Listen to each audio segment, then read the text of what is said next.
அனைவருக்கும் வணக்கம். சென்னை செந்தமிழ் மன்றம் பொது அறக்கட்டளை அனைவரையும் வணங்கி வரவேற்பதில் பெருமகிழ்ச்சி கொள்கின்றோம். சான்றோர் பெருமக்களையும் ஆசிரிய பெருமக்களையும் மாணவ செல்வங்களையும் ஆய்வாளர் நண்பர்களையும் மீண்டும் வருக வருக என வரவேற்று இன்றைய நிகழ்விற்கு செல்லலாம் என்று நினைக்கின்றேன். சான்றோர் பெருமக்களே, இன்றைக்கு ரொம்ப அழகான ஒரு காதை, நீர்ப்படை காதை. இந்த நீர்ப்படை காதைய நமக்கு வழங்க இருக்கின்ற கட்டுரையாளர்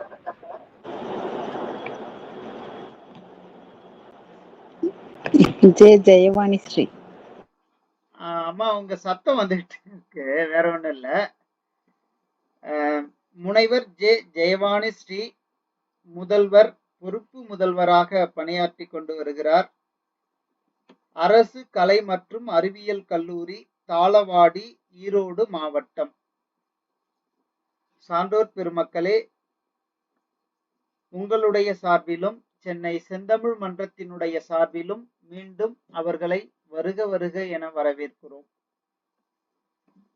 இன்றைக்கு நாம் 179வது நிகழ்வாக சென்னை செந்தமிழ் மன்றத்தினுடைய பொது அறக்கட்டளை சார்பில் 179வது நிகழ்வை காண்கிறோம்.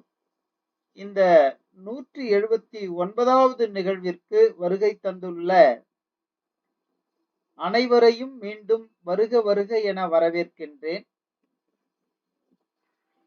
அதே அடிப்படையில் 179வது திருக்குறளை இன்று எல்லோரிடமும் பகிர்ந்து கொள்கின்றேன்.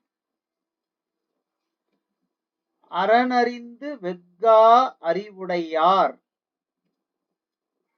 அறனறிந்து வெஃகா அறிவுடையார் சேரும் திறனறிந்து ஆங்கே திரு. திரு யாரிடம் சேரும்? அதுவா நாம போய் கூப்பிட்டா வந்துருமா அப்படின்னு எல்லாம் இல்ல, அதுவா வந்து சேரும்ன்றாங்க. அது எப்போது? அறம் இஃது என்று அறிந்து பிறர் பொருளை விரும்பாத அறிவுடையாரை திருமகள் தான் சேரும். திருமகளே வந்து சேர்ந்து விடுவாள். அதனால் அதன் திறன் அறிந்து அதற்கு ஏற்றவாறு,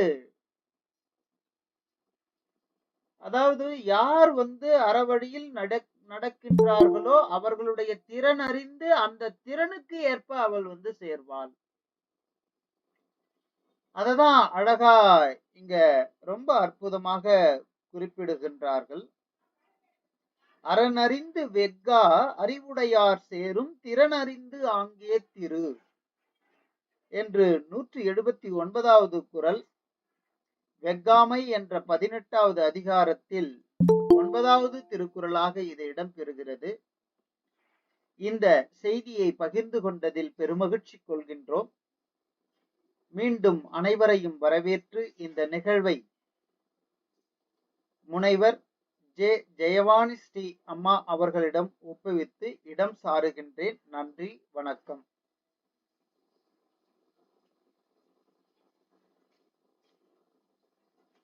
அம்மா உங்க மைக் ஆஃப்ல இருக்குமா?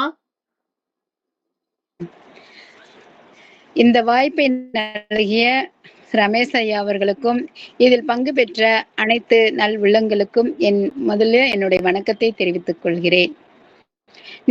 எனக்கு கொடுத்த தலைப்பு நீர்ப்படை காதை. பொதுவா இந்த கங்கையில நீராடுவதை பத்தி தான் இதுல பெரும்பாலும் சொல்லப்பட்டிருக்கிறது.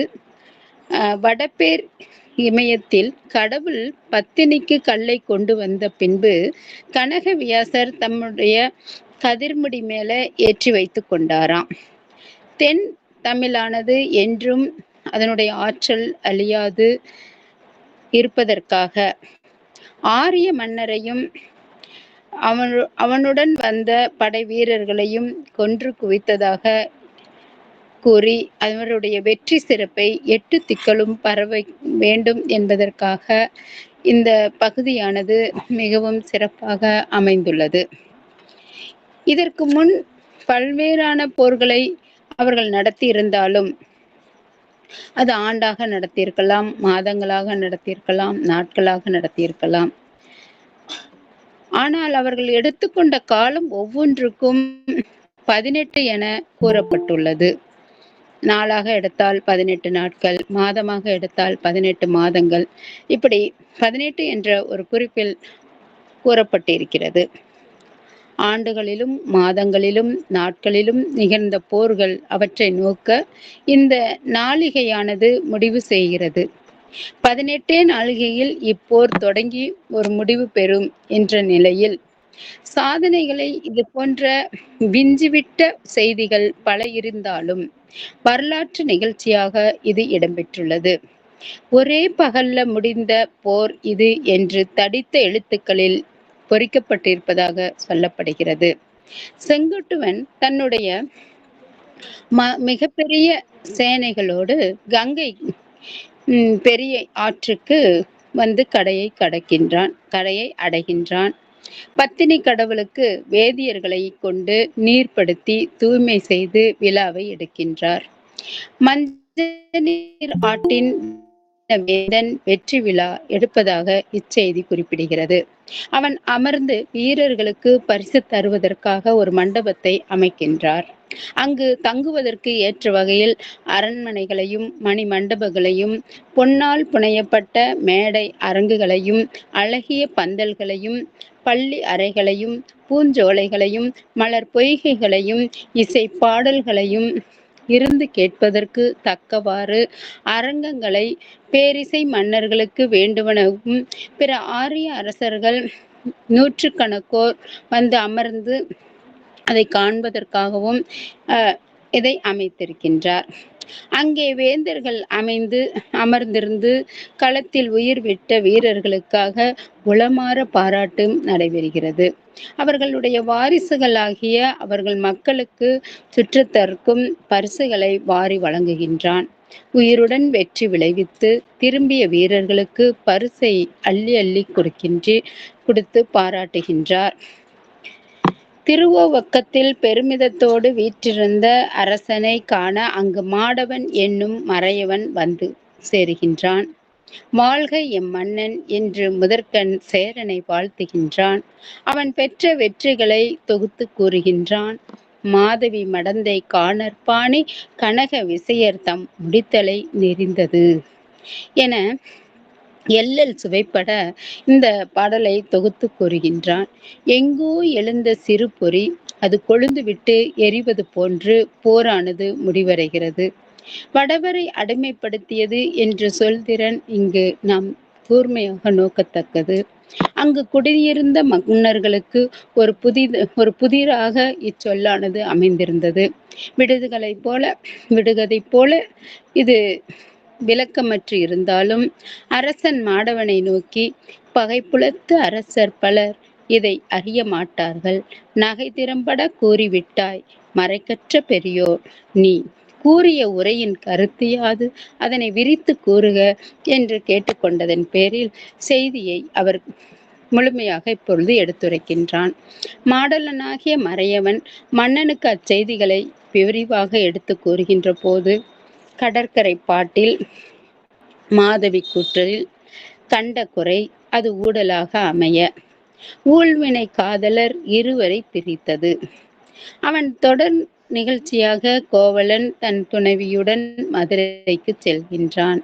அங்கே காவலனால் பழி சுமக்கப்படுத்தப்பட்டு கொலை களத்தில் வெட்டுண்டான். பட்ட மரமாகிய கண்ணகி சீற்றம் கொண்டு நீதிக்கு போராடி வழக்கில் வென்று பாண்டியனை துயரில் ஆழ்த்தினாள். அவன் உயிர் விட்டான். மதுரை எரிந்தது. நின்னோடு புகுந்த பத்தினி தெய்வம் இன்று கல்லாக அமைந்தது. இவர்கள் மீது ஏறினான் என்று கதையை கூறுகின்றான். கடல் கடந்த செய்தி அதனை கூறி முடித்த பின் அவன் தன்னுடைய கங்கை கரைக்கு வந்தது ஏன் என்று கங்கையை தீர்க்க தொடங்கினான். வாழ்கின்ற அந்த பொதிகை மலையான வளம் கொண்டு குமரியில் நீராடி வந்தான். குமரியில அவன் நல்லா குளிச்சுட்டு வரான். வழியில் பாண்டிய நாட்டை அடைகின்றான். அங்கு நிகழ்ந்த நிகழ்ச்சிகளை எல்லாம் கேள்விப்படுகின்றான்.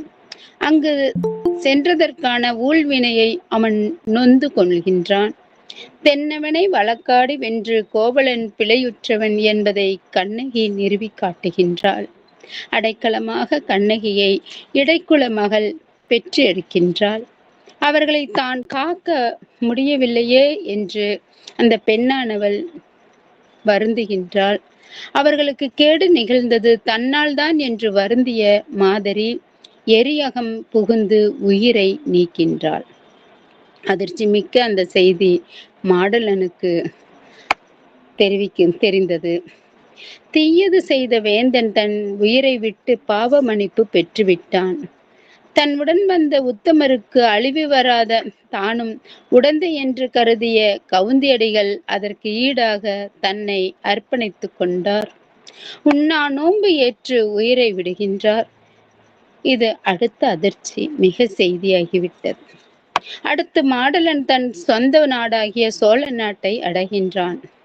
புகார் நகரில் புகுந்தவன் இதுவரை நடந்த இச்செய்திகளை தகுந்தவருக்கு எல்லாம் எடுத்து சொல்ல அந்த அறிவிப்பு பலரை உயிர்விட செய்கிறது. சிலரை துறவிகள் ஆக்குகின்றன, துயரை பெருக்குகின்றன. கோவலனுடைய தந்தை தம்பால் உள்ள பொருளை உலகினருக்கு அள்ளி வாரி வாழ்க்கையை வெறுக்கின்றார். புத்த பள்ளியை அடைந்து துறவி ஆகின்றார். அவன் மனைவி உறவுக்கு என ஒருவரும் இல்லாமையால் உயிர் விடுவதை தவிர வேறு வழி அறியாதவள் ஆயினாள். மாநாயகன் தானம் பல செய்து அருக தானத்தை அடைந்து அறங்கள் செய்வதை வாழ்வாக கொண்டு அடைகின்றார். அவன் மனைவி மகளை மருமகளையும் இழந்த துக்கம் தாங்க இயலாமல் ஏங்கியே உயிரை விட்டு மறைந்தாள். இந்த செய்திகளை கேட்ட மாதவி, என் மகள் இனி நல்வாழ்க்கைக்கு நாடி செல்லட்டும், என்னோடு இந்த பழைய வாழ்க்கை மாறுவதாக என தன்னுடைய மகளை காணிக்கையாக கனகமும் இசையேன், கனகை வாழ்க்கை அவளை விட்டு ஒழிக என்று கூறி அவளை புதிய நெறிக்கு திருப்பி விடுகின்றார்.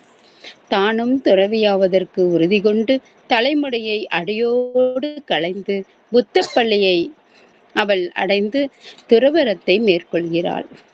இந்த செய்திகளை எல்லாம் எடுத்து கூறிய மாடலன் பின் நிகழ்வுகளுக்கெல்லாம் தானும் ஒரு காரணமாக இருந்ததற்கு வருத்தம் தெரிவிக்கின்றான். பாவத்தை போக்கிக் கொள்வதற்காக கங்கையில் நீராட தான் அங்கு வந்ததாக தெரிவிக்கின்றான்.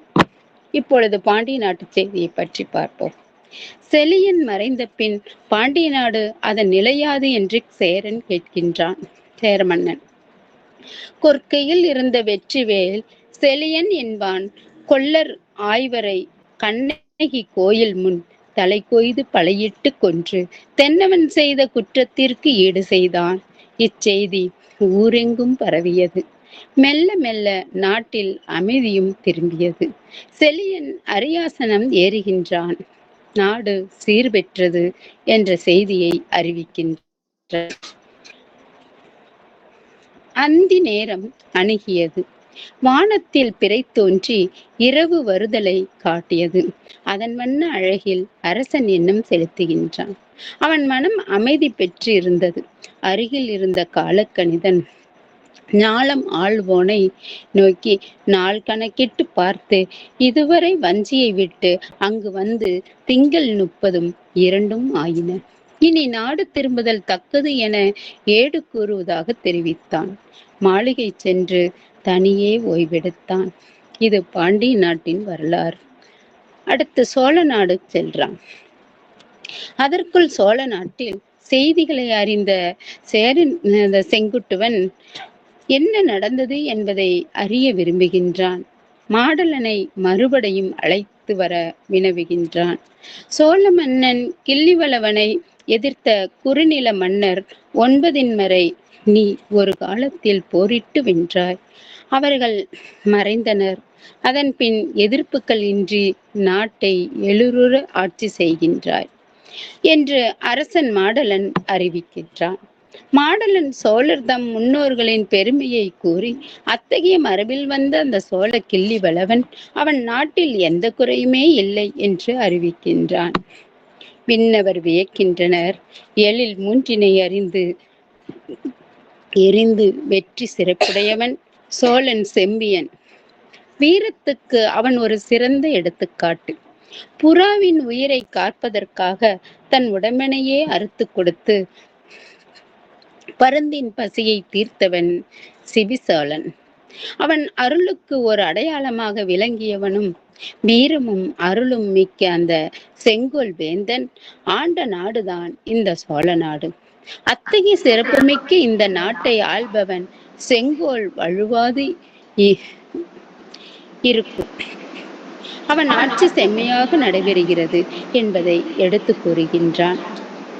இதனை கேட்டு அவருக்கு பொன்னை அளித்து பாராட்டும் முகமாக, காவேரி புறக்கும் நாட்டவன் ஆட்சி சிறப்பாக உள்ளது என்று முப்புரி நூலான் எடுத்து கூற அவன் மடுத்து கேட்ட மற்றற்ற மகிழ்ச்சி அடைந்தான் மன்னன்.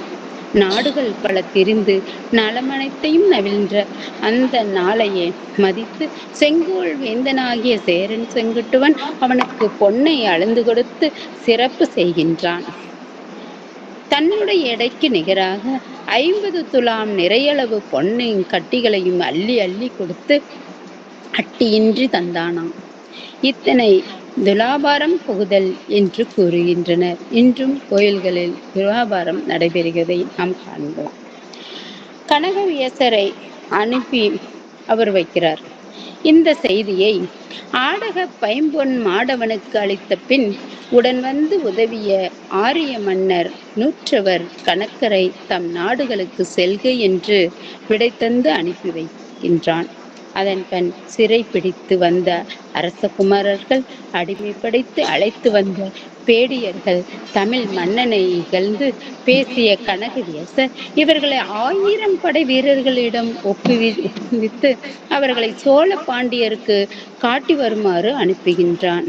இரு பெரு வேந்தர்களுக்கும் அவர்களை காட்டி வர ஏவிய பின் அன்று அங்கே பாடி வீட்டில் சற்று துயில் கொண்டான். இரவும் நீங்கியது. காவலை கதிரவன் தன்னுடைய கதிர்வொளியை வீசத் தொடங்குகின்றான். கங்கை நதி தீர்த்தத்தில் வயல்வெளிகளில் தாமரைகள் மலர்ந்திருக்கின்றன. மண்டுகள் யாழை ஒலிக்கும் விதமாக ஒலித்துக் கொண்டிருக்கின்றன. பொழுது விடுகிறது என்பதை அறிந்த அரசன் தன்னுடைய நாடை நோக்கி புறப்படுகின்றான். குணதிசையில் சூரியன் தோன்றுகின்றான். தென் திசை நோக்கி சேரன் பயணமாகின்றான். சேரமாவே தேவியனுடைய எதிர்பார்ப்பு. இவன் வருவதை ஏங்கி வஞ்சி மாநகரில் சேரன் மாதவி துயிலின்றி வருந்தி கிடக்கின்றாள். அன்ன தூவி பரப்பி படுக்கையின் மேலே கிடந்து அந்த கட்டிலின் விதானத்தை வெறிச்சிட்டு நோக்கி கொண்டிருக்கின்றாள். கதிர் செல்வு ஒளிந்த கனக மாளிகையில் முத்துக்கள் பதித்த ஓவிய விதமாய் வைரமணி கட்டிலது. அன்னத்தூவி பரப்பிய மஞ்சம், அதில் துயில்தல் இழந்து துயருற்று கிடந்த சேரமாந்தேவியை அங்கிருந்த பாங்குவியர்கள் ஆற்றுவிக்கிறார்கள். என்னவென்று எண்ணார், தோல் துணை துறந்த துயர் ஈங்கு ஒழிக என்று பாட்டுடன் இசைத்து பல்லாண்டு கூறி வாழ்த்துகிறார்கள். குற்றவேல் செய்யும் குறுகிய வடிவு படைத்த கூனியர்களும் குரலர்களும் சென்று பெருக நின் செவ்வி பெருமகன் வந்தான் நறுமலர் கூந்தல் நான் அணிப்பெருக என்று நல்ல செய்தியை நவில்கிறார்கள். குன்றப்புறவர் இளம் பெண்கள் குறிஞ்சிப்பெண் பாடுகிறார்கள். அவர்கள் சேரனுடைய வெற்றியினுடைய சிறப்பை பாடிக்கொண்டிருக்கிறார்கள். இன்னிசை கேட்டு தினை கவர்ந்து உண்ண வந்த யானைகளும் மயங்கி அசைவுற்று நின்றனவாம். சேரன் வருகைக்கு குறுக்கே நிற்காதீர் என்ற கருத்து பட நெஞ்சை உருக்கும் விதமாக வஞ்சியர்கள் புறத்தியர்கள் வஞ்சி இளம் புறத்தியர்கள் அந்த பாடலை அரசிக்கு மகிழ்வுறுமாறு பாடிக்கொண்டிருக்கிறார்கள். வடதிசை சென்றவன் பகைவர்கள் எயில்களை முறுக்கி அவற்றை அழித்துவிட்டு திரும்பி வந்துவிட்டான். குடவர் கோமான் வெற்றி கேட்டு மகிழ்க. நாளை அவன் பிறந்த நாள் அணிவிழா நடைபெற இருக்கிறது. எருதுகளே, நுகத்தடி பூண்க, உழவு தொழில் சிறக்க, பகையரசர் கால்விலங்குகள் விலகும் நாள் இது. அவன் வெள்ளெலி உடுத்து மகிழும் பிறந்த நாள் என்று உழவர் பாடுகின்றனர். இந்த மருத பாடலாக இதை பாடுகின்ற போது மன்னனுடைய துணைவி மிகவும் மகிழ்ச்சி அடைகின்றார். குவளை பூவையும் மூண்டக பூவையும் கோவலர்கள் தலைமுடியில் சூடிக்கொள்கிறார்கள். தாமரை மலர்களை அணிந்து கொள்கின்றனர். தாளையின் கிளைகளில் அமர்ந்து இருந்து அவர்கள் குழலிசையை மீட்டுகின்றார்கள். வில்லவன் வந்தான், இமயத்தில் இருந்து ஆர்நிறைகளை கொண்டு வந்துள்ளான். அப்பசுக்களோடு நீவீரும் உடன் சென்று நீர்த்துறைப்படுவீர் என்று கருத்து அமைய அவர்கள் முல்லைப்பண்ணை குழலிசையில் தருகிறார்கள். இவ்விசைகளையெல்லாம் கேட்ட சேரன் மனைவி மிகவும் மகிழ்ச்சி அடைகின்றார். இவ்வாறே நெய்தல் நிலத்து இளம்பெண்களும் முத்துக்களை வைத்து களங்காடிக்கொண்டு சேரனின் வெற்றி சிறப்பை பாடுகிறார்கள். சேரன் வந்தான், நம் மலைகளை அவன் தோல் நலத்தை துய்ப்பது ஆகுக என பாடுகின்றனர். அவன் தும்பை சூடி வெற்றியுடன் வந்ததை விளம்பி புகழ்கின்றனர். அவன் சூடிய பணம்பூவையும் தும்பை பூவையும் வஞ்சி மாலையையும் பாடுவோமாக என்று ஏத்தி சிறப்பிக்கின்றனர். இந்நிலையில் நெய்தல் பண்ணை பாடி நவில் நங்கையின் பாடலையும் பாடி அரசியை மகிழ்விக்கின்றனர். அஞ்சொற்கிழவியர் பாடிய நாள்நில இசை பாடல்களை கேட்டு மன்னவன் வருகையை அறிந்த வஞ்சி நாட்டு அரசி உடல் பூரிக்கின்றாள். வளையல்கள் செறிவு பெறுகின்றன. பழம்புரி சங்குகள் முழங்குகின்றன. மாலைகள் வேய பெற்ற குடைக்கில் சேரன் யானை மீது அமர்ந்து வருகின்றான். அவனோடு பல யானைகளும் வரிசையாக பின்தொடர்ந்து வந்து கொண்டிருந்தன. அரசனை நகர மாந்தர் எதிர்கொண்டு வரவேற்றனர். வஞ்சி மாடர் செங்குட்டுவன் வந்து சேர்ந்தான் என்ற இந்நிலையில் இந்த பாடலானது அமைந்திருக்கின்றன. இது வடப்பேரி மையத்து வடங்கின் கண்ணதாகி பெரிய இமயமலையிலே வான் தரும் சிறப்பை கடவுள் பத்தினி துறங்கும் தரும் சிறப்பினை உடைய பத்தினி கடவுளுக்கு கற்கால் கொண்ட பின் கல்லில் வடித்தெழுதிய பின்னர் சினவேல் முன்பிற் செவ்வேல் கோலத்து கனக வியசர்த்தம் கதிர்முடி ஏற்றி அச்சிலையை சினம் பொருந்திய வேல்வழி உடைய வெவ்விய போர்க்கோலத்துடன் அகப்பட்ட கனக விசையருடைய ஒள்ளி முளை சூடிய தலைவியின் கண் ஏற்றி என இந்த நீர்ப்படை காதையானது தொடங்குகின்றன. வான்வரு மழையை தரும் என்று முடியை உடைய தலை அதனை போற்றிக் கொள்க.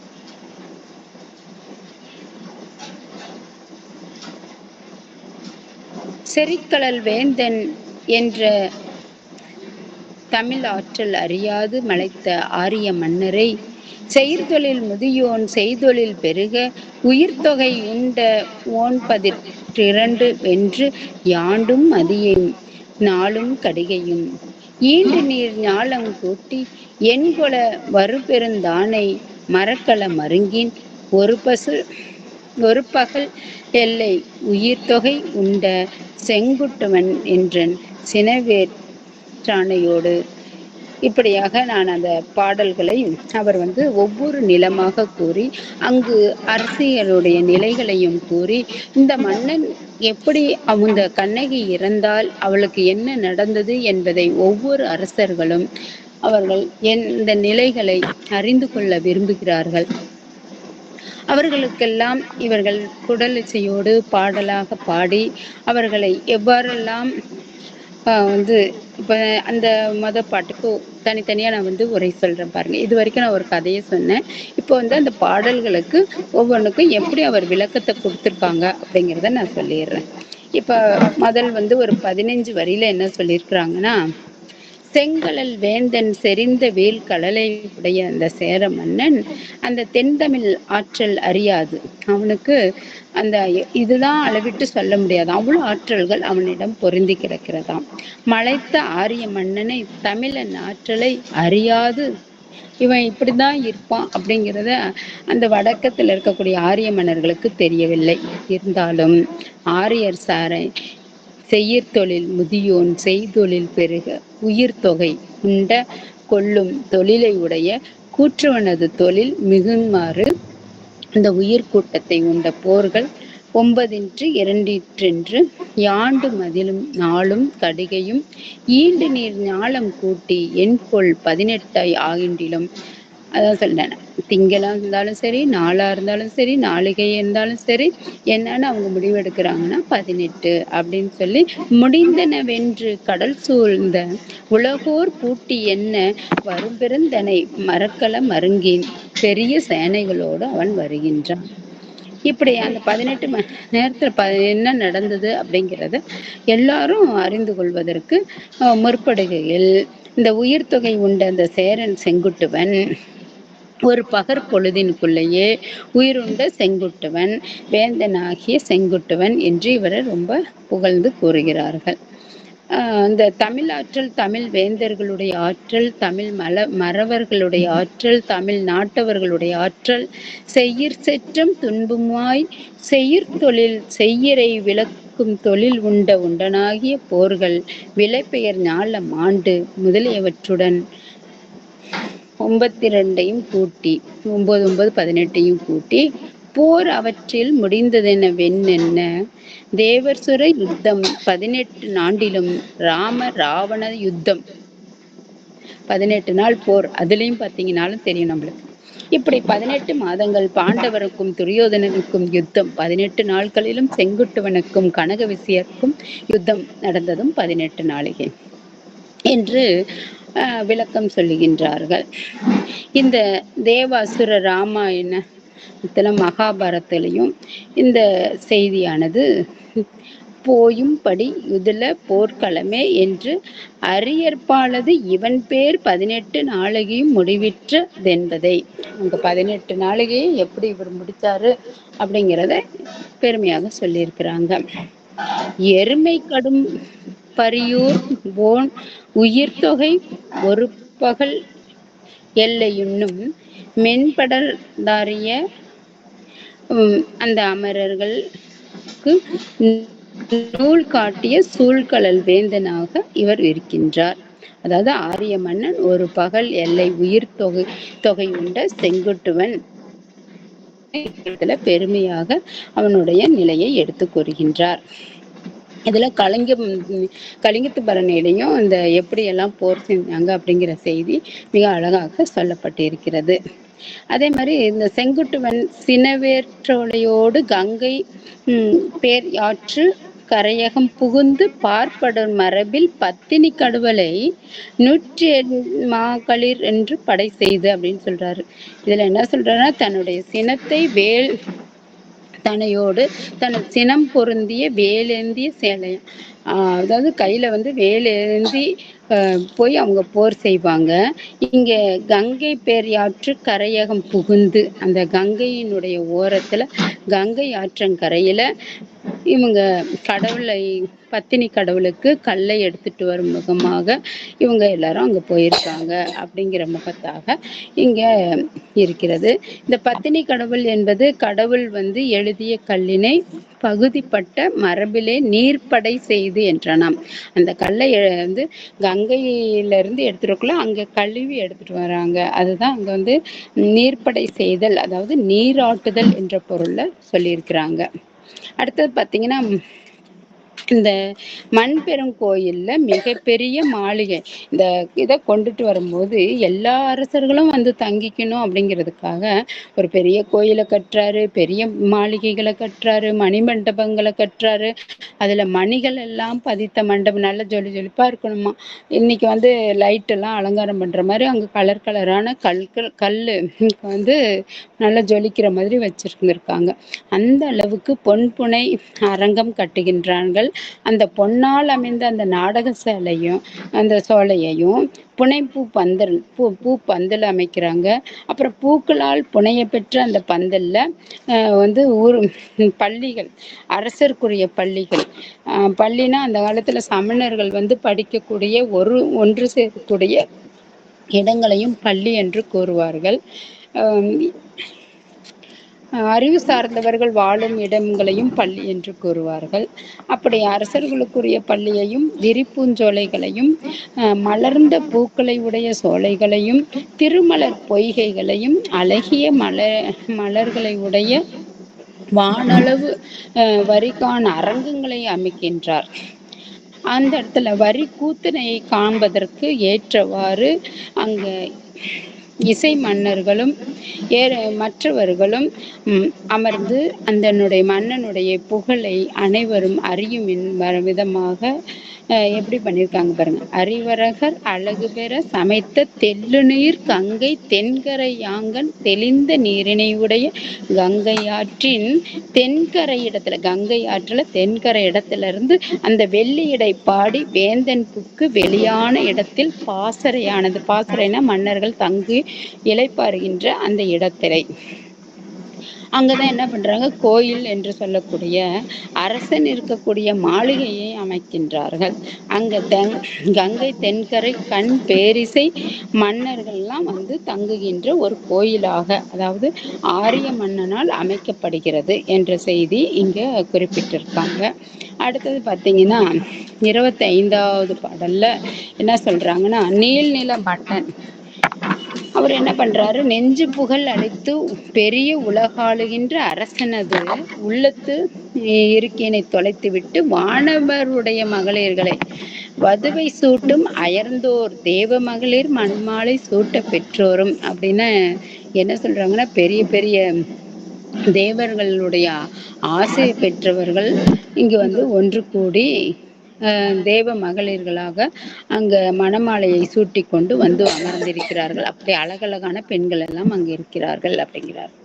புகும் செருக்கு புகழ்வு அப்படின்னா மாறி பொறு தோட்டிய புகழ்வின் அப்படிங்கிறாரு.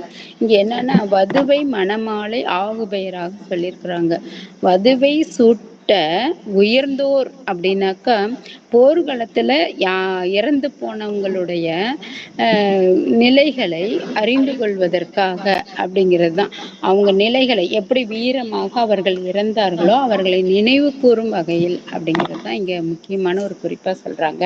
இந்த 27வது வரியில சொல்றாங்க, உளையா வெஞ்சமம் ஊர்ந்து அமர் உலக்கி பொற தொலையாத வெவ்விய போர்க்களத்தை அடர்ந்து போரின்கண் பகைவரை கலக்கி தலையும் தோளும் விலை பெற கிடந்தோர்.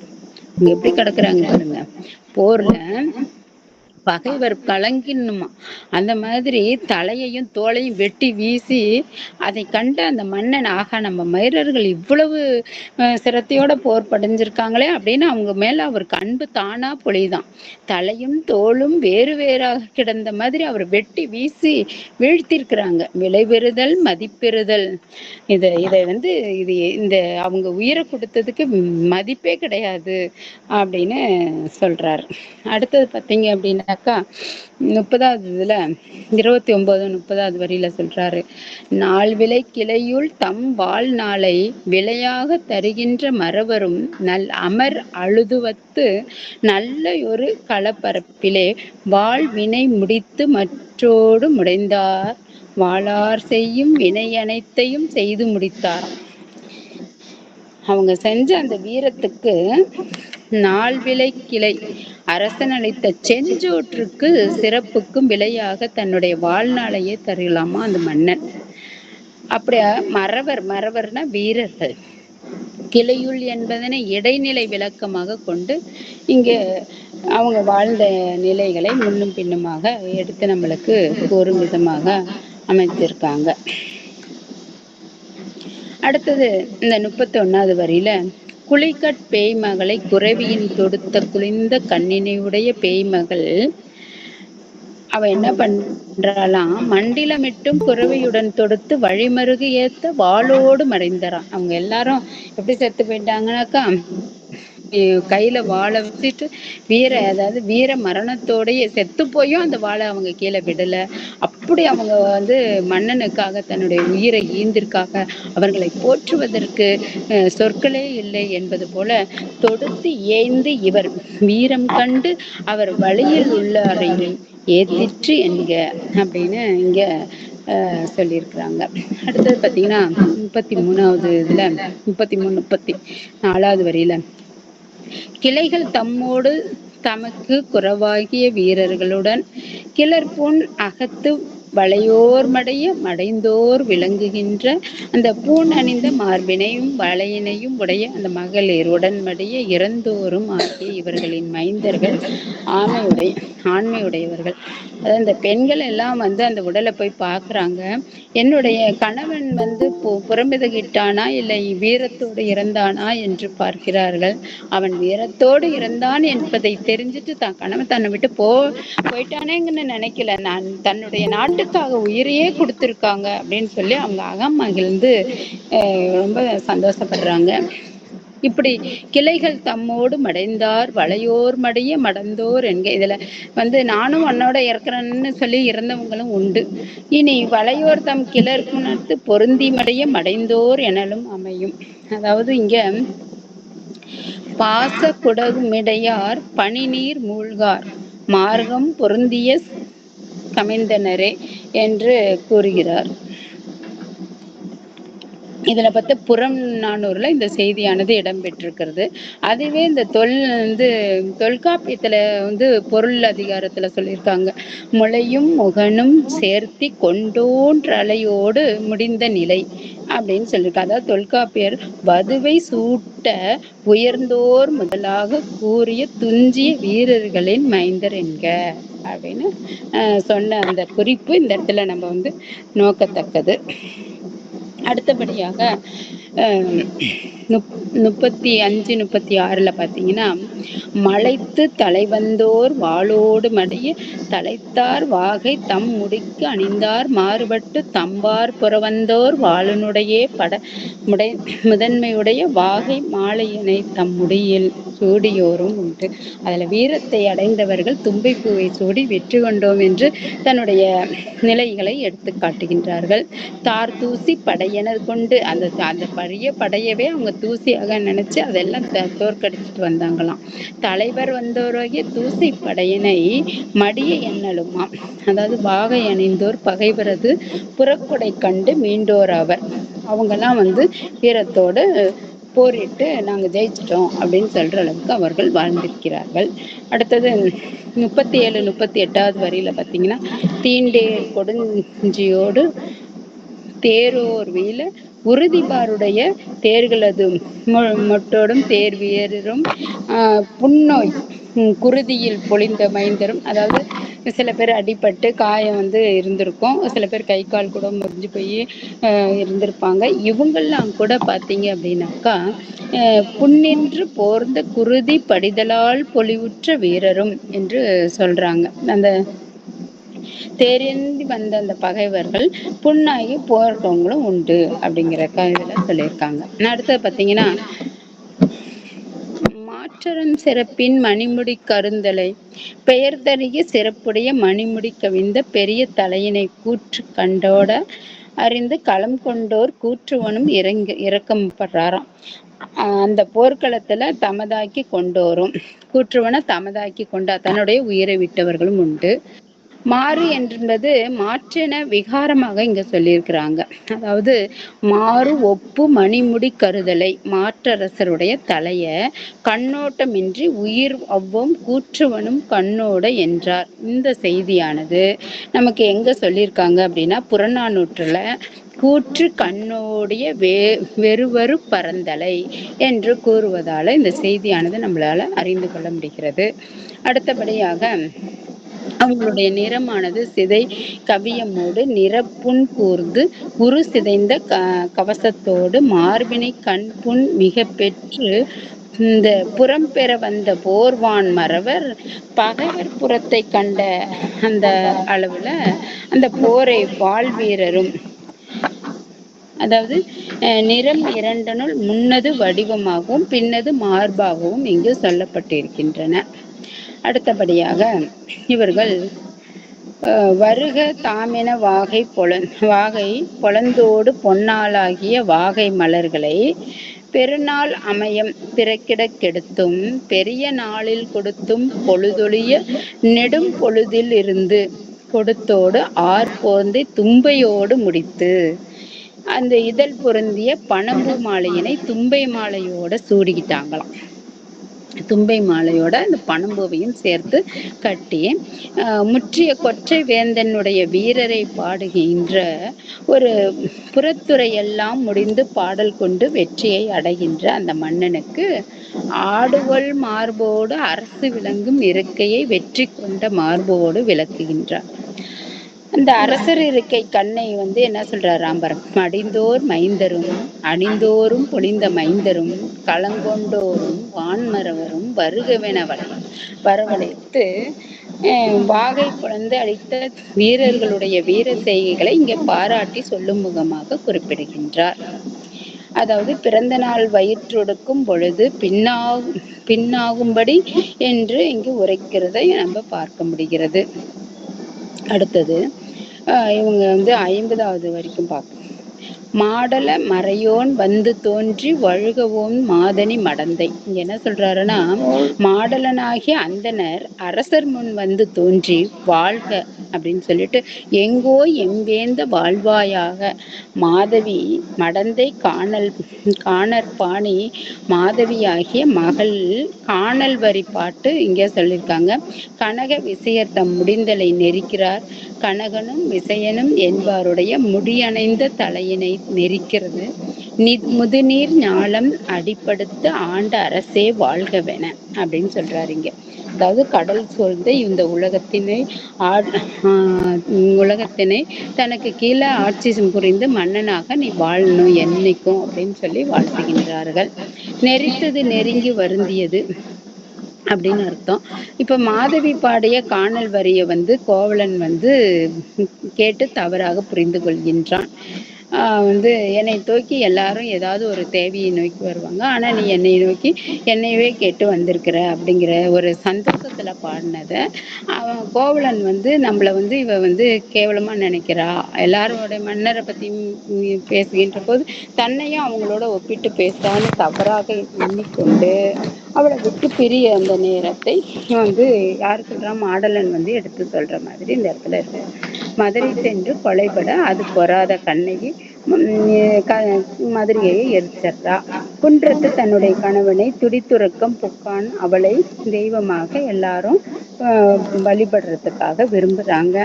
அவளுக்காக இமயமலையிலிருந்து செங்குட்டவன் என்ன பண்றான், தலையிலேயே அந்த கல்லை தூக்கிட்டு காணல் பாணியாது முடிந்தலை நெறித்தர் வழி கருவி ஆயிட்டோம். இங்க கருவியை வினையை முதலாக்கி சொல்லியிருக்கிறாங்க. அதுக்கு அடுத்தது இங்க என்ன, பகைப்புலத்து அரசர் பலர் இங்கு அறியா நகைத்திறம் கூறினை. அங்க என்ன நடந்ததுன்னு தெரிஞ்சுக்கிறதுக்கு எல்லா மன்னர்களும் ரொம்ப விரும்புறாங்க. என்ன நடந்திருக்கும், மாடலனை கூட்டிட்டு திருப்பி அவன் நம்ம விளக்கத்தை சொல்லி கேட்கலாமே அப்படின்னு அந்த சோழன் திரும்பியும் வர வைக்கிறான். அறியாத நகைவாகிய கூற்றினை யான் மறையான அந்த நானே யாது நீர் கூறிய உரை பொருள் இங்கு என ஈண்டு நீ உரைக்க. அங்க என்ன நடந்ததுன்னு திரும்பி நல்லா சொல் எனக்கு அப்படின்னு சொல்ல அவர் சொல்றாரு. பகைப்புலம் அப்படின்னா பகைவருடைய நாடு இப்பொழுது பகைவர் என கேவலமாகி என்ன சொல்றாரு, பகை புலந்தரசர் அப்படின்னாக்கா நீ அந்த கருத்தை திருப்பி சொல்ல அப்படின்னு சொல்லி கேட்கிறாரு. அதுக்கு அவர் சொல்றாரு, உரை பொருள் யாது அதனை தெரிவிப்பாய். அதுக்குள்ள என்ன நீ பொருள்ல நீ சொல்லியிருக்கிற அப்படிங்க. நான் அறியாத நகை எண்ணாது மன்னர் பலரும் அறியாத என்றான். அதாவது ராசா பாவத்தாலேயே இந்த மாதிரி ஒரு நிலையானது நடந்துச்சு அப்படிங்கன்னு நம்மளுக்கு அரும்பறை உரையாசிரியரும் அந்த குறிப்பை எடுத்துக்காட்டும் முகமாக இந்த பாடலானது அமைஞ்சிருக்குது. மாடல மறையோன் மன்னவர் குறைக்கும் அப்படின்னு அந்த 56வது வரியில சொல்றாரு. மாடல மறையோன் மன்னவருக்கு உரைக்கும் மாடலாகிய அந்தனருக்கு அந்த அரசனுக்கும் இதை பற்றி எடுத்து கூறியதாக இது அமைஞ்சிருக்கு. அடுத்தது இந்த காணல் அம்தன் துறைக்கடல் விளையாடினோர். சோலை சூழ்ந்த குளிர்ந்த துறையை உடைய கடல் விளையாடி கொண்டிருக்கிறாங்க. அப்ப அந்த மாதவி நாவல பாடிட்டு மாதவி பாடுறா. அவங்க ஒரு வரிப்பாட்டு பாடுறாங்க.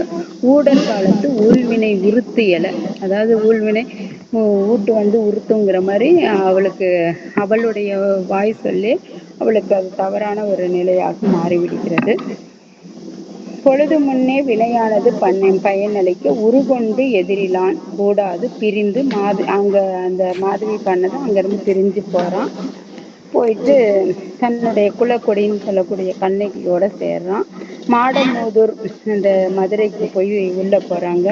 உயர்குடையில பிறந்த அந்த கண்ணகி ஆனவள் மாடங்களையும் அங்க இருக்கக்கூடிய மதுரை நகரையும் அடைகின்றாள். அங்க கடல்ல விளையாடிட்டு இருந்த அந்த மாதரும் கடல் விளையாட்டு நிகழ்ந்த பொழுதை பத்தியும் அங்க சொல்லியிருக்கிறாங்க. காணல் வரி என்பது தண்ணி இருக்க மாதிரி இருக்கும், ஆனா இருக்காது. அது மாதிரி இவர்கிட்ட அன்பு இருக்கும்னு நினைச்சா அவ பண்ணா அங்க இல்லைங்கிறது அப்புறமே அவ புரிஞ்சுக்கிறான். இதுதான் அந்த கடற்கரையில நடந்த அந்த நிகழ்வு. இதனால அந்த வரிப்பானையோட ஊழ்வினை உறுத்தினதுனால 2 பேருமே பிரிய நேரிட்டது.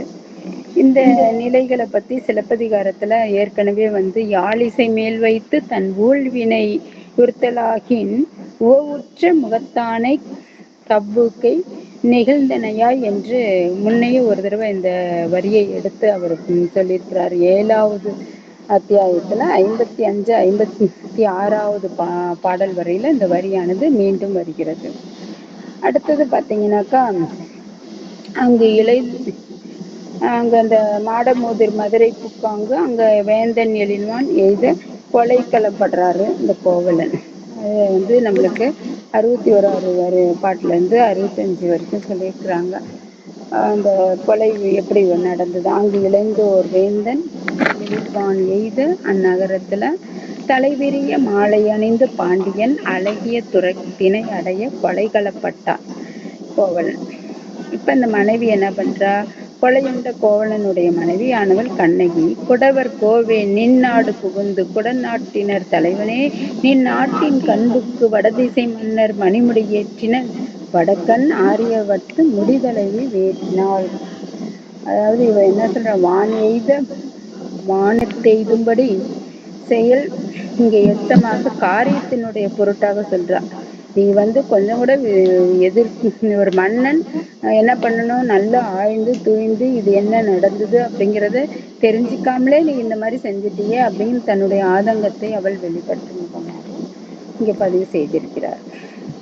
இன்னும் கேளு, இகழ்வேல் தடக்கை மன்னவர் கோவை யான் வரும் காரணம் தேவரும் முரணும் வேலேந்திய பெரிய கைவினையுடைய மன்னன் யான் இங்கு வந்த காரணத்தை மேலும் கேட்டு அருள்வாயாக. நான் எதுக்காக இங்க வந்திருக்கிறதையும் நான் சொல்றேன் கேளு அப்படின்னு சொல்லிட்டு சொல்றாரு. மாமுனி பொதியில் மலை வளங்கொண்டு அகத்தியரையும் பொதிய மலையில் வளம் செய்து குமரியில் பெருந்துரை ஆடி மீள்வேன் குமரியின் அழகிய பெரிய துறையில் கண்ணே நீராடி. இப்ப மாடலன் இந்த கதையை சொல்லும் போது நீ எங்கிருந்து வர அப்படின்னு சொல்லக்குள்ள மாடலன் சொல்றான், நான் குமரியில இது பண்ணி குளிச்சுட்டு இங்க ஏன்னா அந்த முனிவர் கவுந்தியடிகள் ஒரு ஆசிரமத்துல தங்கியிருக்கிறாரு. அங்க வழிபோக்கர்கள் அந்த நீராடி அங்க ஆசிரமத்துல தங்கி போகக்கூடிய இடத்துலதான் அங்க கோவலனும் கண்ணகியும் தங்கி இருக்கிறத பாக்குறாரு.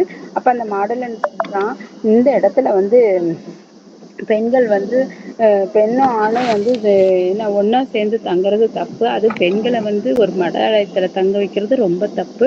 அதனால இங்க இருந்து அவங்கள அனுப்பிடுங்க அப்படிங்கிற முதமா அது யார் தெரியுமா, அந்த கண்ணகியினுடைய சோழ நாட்டுல எப்படி எல்லாம் வாழ்ந்தாங்க அப்படிங்கிறதையும், அந்த கோவலனுடைய நிலைகள் என்ன, எப்படிப்பட்டவன் அந்த கோவலன், அவன் எவ்வளவு பண செல்வத்தை உடையவன், அவன் ஏன் இங்க வந்து தங்கியிருக்காங்கிற பொருள் தெரியல. ஆனா மணிமேகலைன்னு ஒரு குழந்தை வந்து பிறந்தது. அந்த குழந்தைக்கு அவன் பேர் எப்படி சூட்டுனானா, ஊரையே கூப்பிட்டு அவன் சூட்டுனான். தன்னுடைய குலதெய்வமான மணிமேகலையை என்னுடைய பெயரையே வைத்தான் அப்படின்னு அந்த கவுந்தடிகள்ட்ட சோழனுடைய வரலாறுகளை தெள்ள தெளிவாக எடுத்துரைத்தவன் அந்த மாடலன் தான். அவன் தான் வந்து இப்ப எல்லா மன்னர்களுக்கும் செய்தி பரப்புவன, கண்ணகிக்கு என்ன நடந்தது என்னங்கிறது அவன் ஒருத்தன் தான் நம்மளுக்கு. அவன் வந்து ஒரு பிராமணன் அப்படிங்கிறதுனால எல்லாரும் வந்து அவன்கிட்ட இருந்து அந்த செய்தியை கேட்கறதுல ரொம்ப ஆவலாகவும் இருந்திருக்கிறாங்க. இவன் அந்த வார்த்தையை சொல்லாம இருந்திருந்தா இந்த நிகழ்வானதே நடந்திருக்காதே அப்படிங்கிறது அவனுக்கு பின்னாடி மனதுல ஒரு உள்ள வந்து ஒரு துன்பமும் அவனுக்கு வந்து சூழ்ந்துக்குது. உள்வினைங்கிற மாதிரி, ஐயோ நம்ம சொல்லாம இருந்திருக்கலாமோ அப்படிங்கிற நிலைவு கூட அவனுக்கு வந்திருக்கிறது. இப்படி இத வந்து இதுலயும் சிலப்பதிகாரத்திலயும் சொல்றாரு, மாதவன் முனிவன் மலை மாலை வளங்கொண்டு குமரியன் பெருந்துரை வந்து கொள்கையில் படிந்து தமர்முற் பெயர்வோன் அப்படின்னு சொல்லிட்டு 15வது அதிகாரத்துல 14, 15வது வரியில இதே செய்தியை திரும்பியும் வருது. அதனால ஊழ்வினை பயன்கொள் சென்றேன் என்க. நான் ஏன் இது நான் என் வாயில சொல்லணும்னு இருந்திருக்கு அப்படிங்கிறதுனாலதான் நான் அந்த வயதையும் நான் சொல்ல வேண்டியதா இருந்திருக்கு அப்படிங்கிறதையும் சொல்லி துன்பத்தை அடைகின்றான். இப்படி வளம்படுதானே மன்னவன் தன்னை வெற்றி உண்டாவதற்கு காரணமாகிய அந்த பாண்டிய மன்னனுடைய சிலம்பு வந்து வென்றனன் செயலை என்றலும் கண்ணகி தன் சிலம்பில் வெற்றி கொண்டாளாம். வந்து உன்னோட இதுல என்ன இருந்தது, என்னோட இதுல என்ன இருந்ததுன்னு இப்ப பாரு நான் வந்து உடச்சி காட்டுறேன் அப்படின்னு சொல்லி அந்த இடத்துல உடச்சி காட்டி அந்த மன்னவன் ஊழ்வினைக்கு தக்கவாறு தன்னுடைய உயிரையே ஈந்தான் அப்படிங்கிறது இங்க பெறப்பட்ட ஒரு செய்தி. அதுக்கப்புறம் வந்து தாது எரு மன்றித்து மாதிரியாகிய தாதாகி எரு பொருந்திய அந்த, அதாவது கோமகன் பிழைத்தான் மன்னவனே தவறிழைத்தான் அடைக்கலம் வந்த இடத்துல இந்த இடைக்குல மகள்ல வந்து இவர் போய் கவுந்தியடிகள் போய் அவங்க அந்த இடைக்குல பெண்ணுகிட்டதான் இவங்க 2 பேர்த்தையும் ஒப்படைக்கிறா.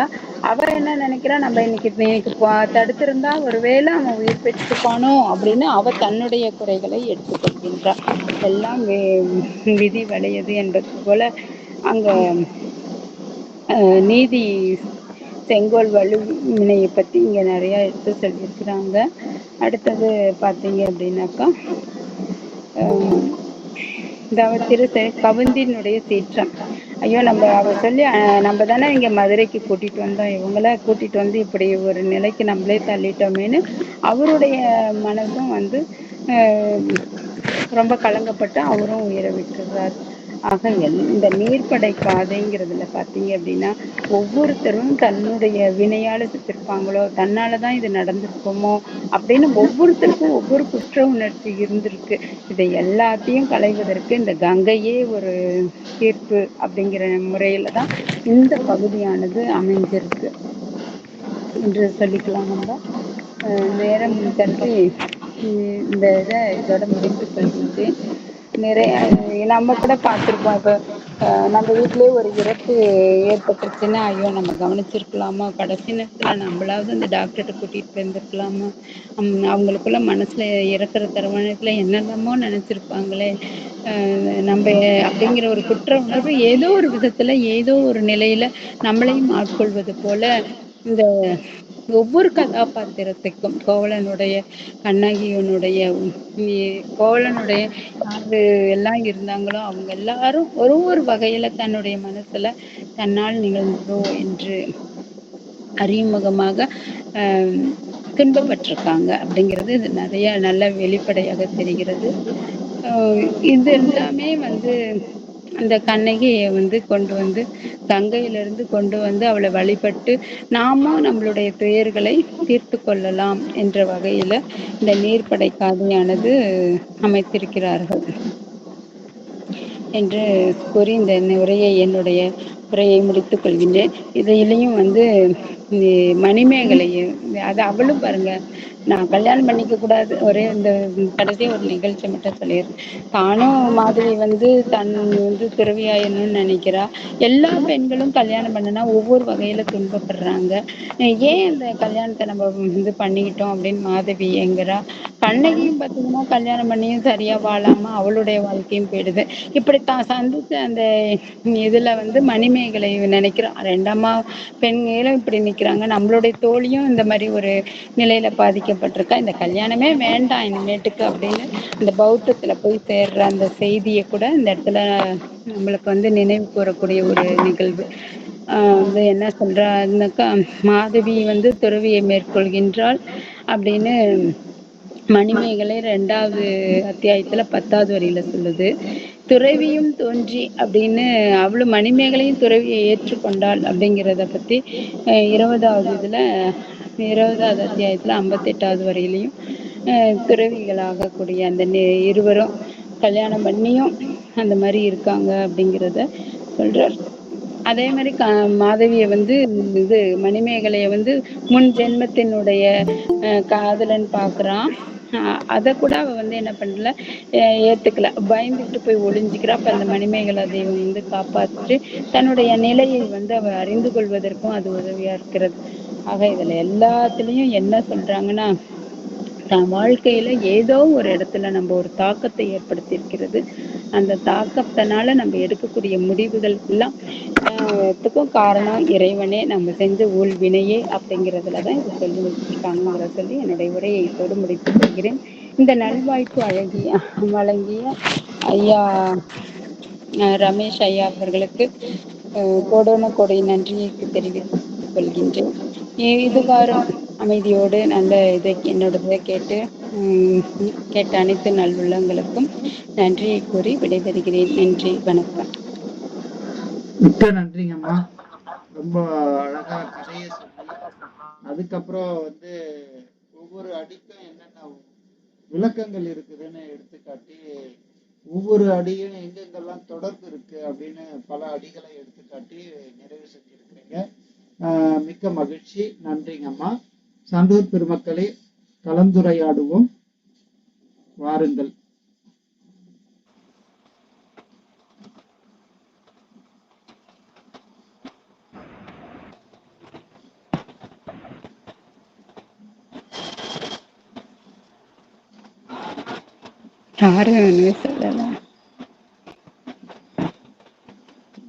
சரிங்கம்மா, நானே ஒரு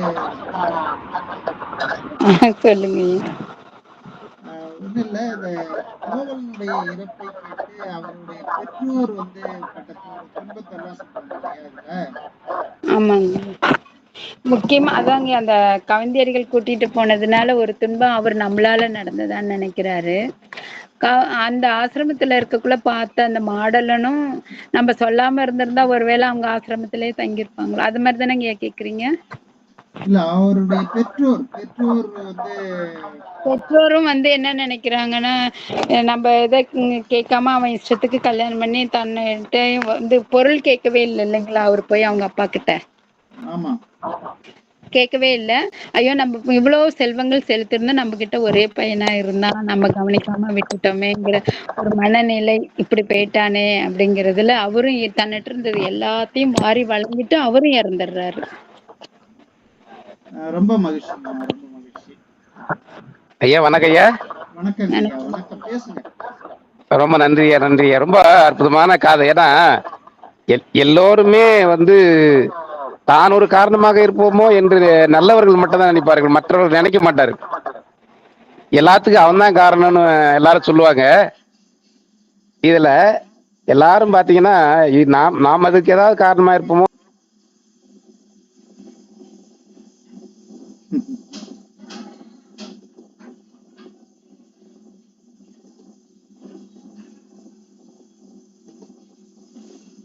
வரதன் ஐயா அவரது இணைப்பு துண்டிக்கப்பட்டு விட்டது.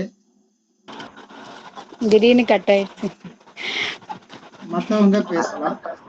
அதான் ஐயா அவர் ஒரு வார்த்தை சொன்னார் இல்லைங்களா, நல்லவங்க தான் நினைப்பாங்க, தீயவர்கள் நினைக்க மாட்டாங்கன்னு. அதாவது நம்ம குடும்பத்துக்குள்ள ஒரு இறப்பு வரும்போது எல்லாருக்கும் அந்த நினைவு நம்மளோட நல்லா உருகி நல்லா பழகி ஒரு இதா இருந்து திடீர்னு அவங்களுடைய பிரிவு ஏற்காத போது அந்த துயரத்துல கண்டிப்பா நம்ம ஒரு காரணமா இருக்குமோ அப்படின்னு ஒரு ஊண்டுதல் வரும்னு நான் நினைக்கிறேங்க.